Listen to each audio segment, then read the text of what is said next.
નમસ્કાર કલમ યુદ્ધ સમાચારની સાથે હું છું આપની સાથે પાયલ બાંભણિયા। તો જોઈએ આજના મહત્વના સમાચારમાં। ઉનાના ધોકડવા ગામે ડિમોલેશનની કામગીરી હાથ ધરાઈ। ધોકડવા ગામે ગૌચરની જમીન ખાલી કરવા માટે ડિમોલેશનની કામગીરી હાથ ધરાઈ। તમામ અધિકારીઓ સ્થળ પર હાજર, પોલીસ સ્ટાફ પણ સ્થળ પર હાજર। ધોકડવા ગામે ડિમોલેશનમાં 1200 વીઘાથી વધારે ગૌચરની જમીન ખુલ્લી કરવામાં આવશે। ગૌચરની જમીન ખુલ્લી કરવા માટે થઈ રહેલું ડિમોલેશનમાં વાલા દવલાની નીતિ થઈ રહી હોય તેવું દેવી પૂજક સમાજનું કહેવું છે। ડિમોલેશનમાં કેમ વચ્ચેથી ડિમોલેશન ચાલુ કરવામાં આવ્યું તેવી લોકમુખે ચર્ચા। ખરેખર ધોકડવા ગામે ડિમોલેશન આ 4 જગ્યાએથી શરૂ થવું જોઈએ। ધોકડવા ગામના ખાંડ વિસ્તારથી મોહબ્બતપરા ચેક ડેમ્સ બાજુથી મોતીસર ગ્રામ પંચાયતની હદ પૂરી અને ધોકડવા ગ્રામ પંચાયતની હદ શરૂ થાય તે પછીના વિસ્તારથી નગડિયા ગ્રામ પંચાયતની હદ પૂરી થાય અને ધોકડવા ગામની હદ શરૂ થાય ત્યાંથી તો ડિમોલેશન ધોકડવા ગામે અબ્બાની ધારવાડા વિસ્તારથી કેમ શરૂઆત કરવામાં આવી તો કેટલી રીતે યોગ્ય ગણાય। સંવાદદાતા રજાક નાયા, કલમ યુદ્ધ સમાચાર, ગીર ગઢડા। તમારું નામ? મારું નામ સૌદીભાઈ પૂનાભાઈ। કાકા, આજે તમારા ગામમાં ડિમોલેશન છે, તમારી માંગણી શું છે? અમારી માંગણી સાહેબ એક કહેવાનું છે કે અમારા નાના માણસો છે, આ બધું જાજી પબ્લિક છે। હવે એ પહેલાં એને બહાર પાડ્યું કે અમારે તમારા મકાન બધા પાડી નાખવા છે, એટલે માટે અમે માંગ કરવા માટે અમે બધા ભેગા થયા છીએ। ભેગા થવાનું કારણ એમ કે સાહેબ ગમે એક શેડેથી લેતા હો અને જે કંઈ કરો એ અમને મંજૂર છે, અમે કોઈને આડો હાથ કરતા નથી સાહેબ। અમે પણ વાર ખેલે અમારો એકને એક લે 2 દાન ભેળવણ કરેલું છે આ ધોકડા ગામની અંદર। પછી એમાં અમારો જ પાટો લીધો, અમે જ્યાં ઝૂંપડી વાળીને રહીએ છીએ ત્યાં જ પાટો લે છે। મારી કહેવાની માંગ એટલી છે સાહેબ, બીજી કાંઈ અમે એ સારું કોઈ ઝઘડો કરવા ભેગા નથી ગયા, અમે કોઈ વાતમાં ભેગા નથી ગયા, અમે દલીલ કરવા માંગવા સારું ઊભા થયા છીએ અહીંયા અને ભેગા થયા છીએ સાહેબ। શું નામ છે ભાઈ? અરવિંદ। અરવિંદભાઈ, ધોકડવા ગામે આજે ડિમોલેશન ચાલુ છે, શું કહેશું?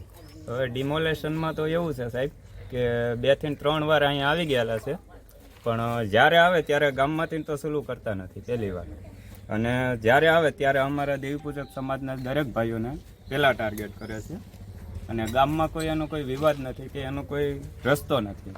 ગામમાં ઘણા મકાન એવા છે કે જે ખાતે છે, અનખાતે છે અને કોઈ કબજાધારી છે, એનું કોઈ અધિકારી એનું કોઈ પૂછતું નથી અને હરીફરીને અમારા દેવી પૂજક સમાજને પરેશાન કરવા માંગે છે। એટલે એ બાબતને અત્યારે અમારે ડેમોલેશન આવે છે ને એ કહે છે કે અમારે ગૌશાળા ખાલી કરવાની છે। અમે ગૌશાળાને અમે અમારી માતા સમજીએ છીએ, એ કે એ વાતે અમારી એની બરોબર છે કે ગૌશાળા છે એટલે અમારે ગૌશાળા ખાલી કરવાની છે। એટલે પણ બેન, શું નામ છે તમારું? જમનાબેન, તમારા ધોકડવા ગામમાં જ ડિમોલેશનનું કામગીરી ચાલુ છે, શું કહેશું? હું કે સાહેબ, અમે ગરીબ માણસો સહી અમારું પાડી દે છે, અમે રહેવા ક્યાં જાવ? નાના બાળ બસા છે, અમે ક્યાં લઈને જઈએ? ક્યારે અમારે કોઈ આધાર નથી સાહેબ, અમે શું કરીએ? તમે જ અમારી મદદ કરો, બીજું કોઈ છે નહીં। પંચાયતે તમને કોઈ મકાન આપેલું છે? નહીં સાહેબ, કોઈ દી નહીં। વાવાઝોડું વી ગયું, એવા તોફાન છે તો અમારી ખબર નથી। ઘણા ભેરા પણ અમને દેતા જ નથી, અમને કોઈ ગામના સરપંચ આવે એ દેતા જ નથી। હાલ અત્યારે જે ડિમોલેશન ભરીએ ને એ ચા નાખી દે છે, કેને ખબર? ડિમોલેશન થઈ રહ્યું છે, એમાં તમારા મકાન પડી જશો, ન પાડવા માટે તમારી માંગ શું છે? અમને હામાં મકાન દે સાહેબ, અમને હામાં મકાન દે, અમારું મકાન છે એ જગ્યા દે અને થોડી મદદ કરે અમારી સાથે। દેવી પૂજક સમાજને કોઈ મકાન ફાળવેલ છે ખરું પંચાયત દ્વારા? ક્યારેય નથી ફાળવેલ। કેટલાક વર્ષોથી તમે આ રહ્યો છો?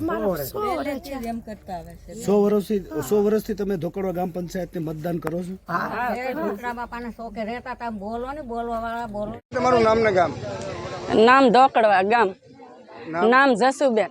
જસુબેન, આજે તમારા ગામમાં ડિમોલેશન છે, શું છે? અમે 60 વર્ષના રહીએ સાહેબ અહીંયા।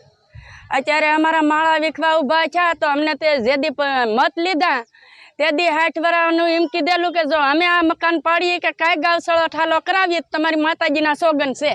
અને અત્યારે ગામ પંચાયત થઈને જો અમારા મકાન સકલીનો માળો વીખે તો સકલીને કેટલો નિહાકો લાગે, તો અત્યારે અમારા મકાન ખાલી કરે છે સાહેબ, તો અમારા આ પરજાને શાળાની ટાઈટ છે, અમારે નાખવી ક્યાં? અમને ચાહે 100 વાર જગ્યા દીધી નથી સરપંચે કે 100 વાર અમારું અત્યારે ચાહે નિર્ણય લીધું જ નથી આદિ સુધી, તો અત્યારે અમને બધું તેડાવીને અમારું બધું પાડે તો અમારા સાહેબ ઉછાળા નાખવાના ક્યાં? અને મત જોતા હોય તો અમને હેઠ ઉપર લાકડી કરી અને અમારી પાસે મત લે।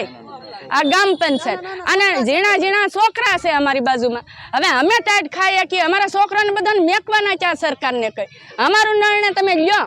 અને જો નિર્ણય ન લેતા હોય તો સાહેબ અમે તમે કયો એ કરવા તૈયાર છીએ, પણ અમે ના તમારી ઓફિસે બધા આવી હાલો ના અમે લબાસા નાખી અને પછી જે અમારી થતી વિધિ હોય એ અમને કરી દો તો અમને મંજૂર છે. નકર અત્યારે અમારી ઝૂંપડીઓ પાડે, અમારી પાસે કોઈ જગ્યા નથી કે અમારી પાસે કોઈ વળેલું નથી. અને અત્યારે અમને એમ કે અમારી પાસે રૂપિયો નથી, અમારી પાસે પીસતી જ નથી, તો અમારે કઈ જગ્યાએ જઈને ઊભું રહેવું? અમને કોઈ ગામનો માણસ કોઈ રહેવા દેતા નથી. તો હા, અને વાવાઝોડામાં અમે આવી ગયા મકાન તો એ અમે જેમ ટીમ કરીને કોરક પાણા સણેલા છે.